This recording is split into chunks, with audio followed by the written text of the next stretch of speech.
gotta focus on yourself, on your faith, on your dreams, on your mind, on your health, yeah. You gotta work, never tell, keep your head down, find what you love and excel, yeah. You can even create different patterns with it, making the design feel truly personal. Now, let's get into the Redmi K100 Pro flagship unboxing. Big thanks to my tech partner over in China for providing this footage. I really appreciate the support in making this video happen. Hey everyone, Stella here from techiestreet. If you're into staying updated with the newest gadgets, make sure to hit that subscribe button and turn on notifications so you don't miss any of our latest tech content.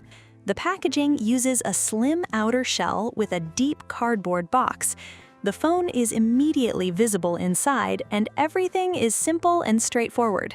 Compared with Redmi's other flagships, this setup is clearly more basic, helping keep costs down on the phone, components, and charger.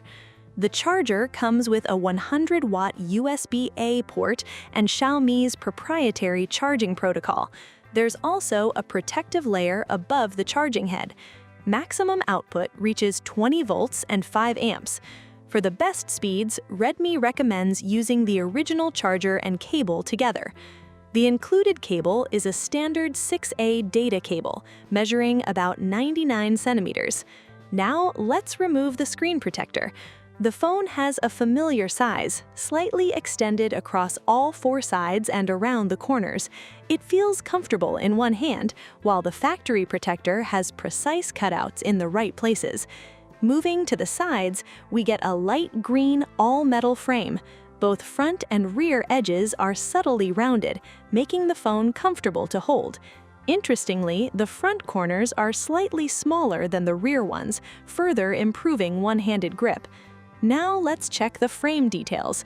Speaker openings sit at the top, while the bottom has symmetrical angled openings. The SIM tray and microphone are on the same side, so be careful not to confuse them. The power and volume buttons sit along the edge. Here's another detail you might miss. Look at the antenna strips on the top and sides. They're arranged symmetrically. Under strong light, these details become much more obvious, showing Redmi's attention to hardware design. Next, let's move to the rear panel. This bright green version looks incredibly vibrant, and its official name is Winged Nightingale Chasing Light. Honestly, I'd give this color a perfect score. The rear panel also uses glow-in-the-dark material, making it surprisingly versatile. In daylight, it looks like a normal green finish, but turn off the lights and the phone transforms completely. You can even create different patterns with it, making the design feel truly personal. The camera section is another eye-catcher. There are 5 circular elements in total, including 3 camera openings, a fill light, and a sensor.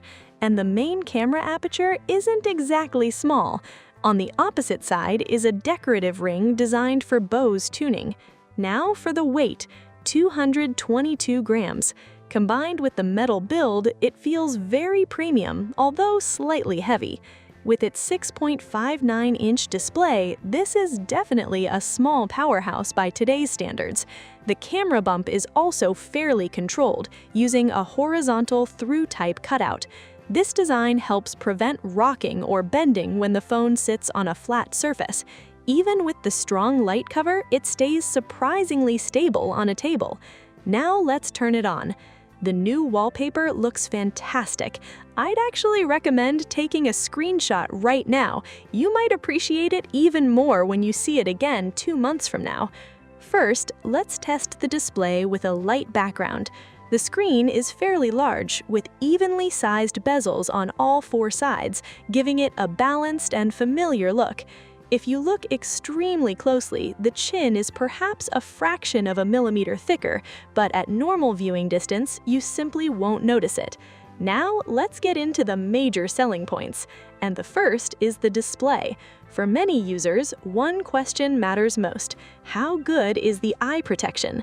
Xiaomi's Green Mountain Eye Protection System offers 4 options: timed eye protection, lower brightness before bed, color temperature adjustment, and reminders for healthier eye habits. Next is the fingerprint sensor. It uses ultrasonic technology and sits toward the upper part of the display. During setup, you can rotate your finger without lifting it, and recognition is quite accurate. Once the screen is locked, you'll notice the sensor sits higher than usual. That makes one-handed unlocking much easier. Now, let's talk refresh rate. The big question is, how does 185 Hz actually perform in real games? We'll start with the demanding Genshin Impact.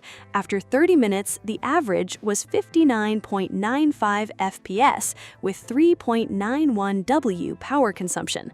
The front reached 39.8 degrees Celsius, while the rear hit 38.7 degrees Celsius. Next is CrossFire, which supports the full 185 Hz. After another 30 minutes, the average reached an incredible 184.7 FPS. Power consumption was only 3.87 W. The front peaked at 43.8 degrees Celsius, and the back reached 41.8 degrees Celsius. Now, let's move to battery and charging.